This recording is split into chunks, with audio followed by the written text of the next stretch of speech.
Okay, so we've got just touching on the hoop brake itself and the hoop. We'll just so we've got two tensioners on this hoop, and either you get one with twin wrap or the ones with singles. So if you have twin wrap, you'll have 4 rolls of film on it, or if you have the non-twin wrap, you'll only have 2, 1 on each tensioner or 2 on each tensioner. This is our hoop motor. And we've got a spring here that tightens this tire up against the hoop itself to rotate it. So you always want to make sure this is clean and you don't have oil or anything on the tire, because you might get spinning of the hoop to the point where it spins on the hoop and doesn't rotate the hoop itself.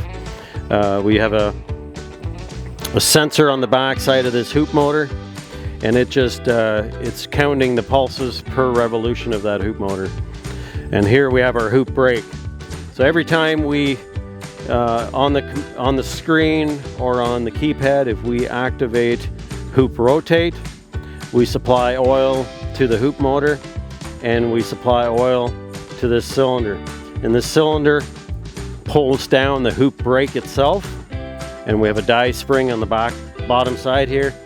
And so it pulls down on that hoop brake, and as soon as you let go of the button, that die spring activates and forces that hoop brake into the hoop and stops the hoop immediately.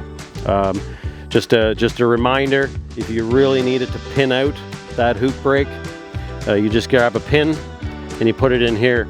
So what you do is you activate your function of hoop rotate, and that pulls down on that cylinder, and then you can pin it. Okay, we're just going to touch base on the hoop home sensor. So you just open up the right side of your door, and I'll just point out that our hoop home sensor is right here. We have a plate on the actual hoop itself when it's rotating, that it's looking for that plate to tell us when it's hoop home.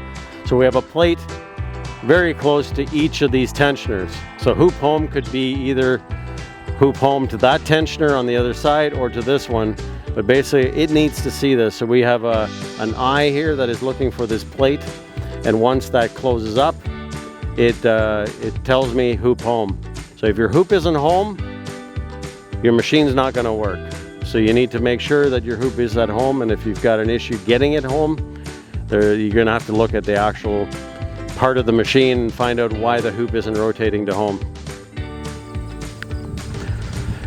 Any questions? Just contact Tubeline at the office or go on the website at tubeline.ca.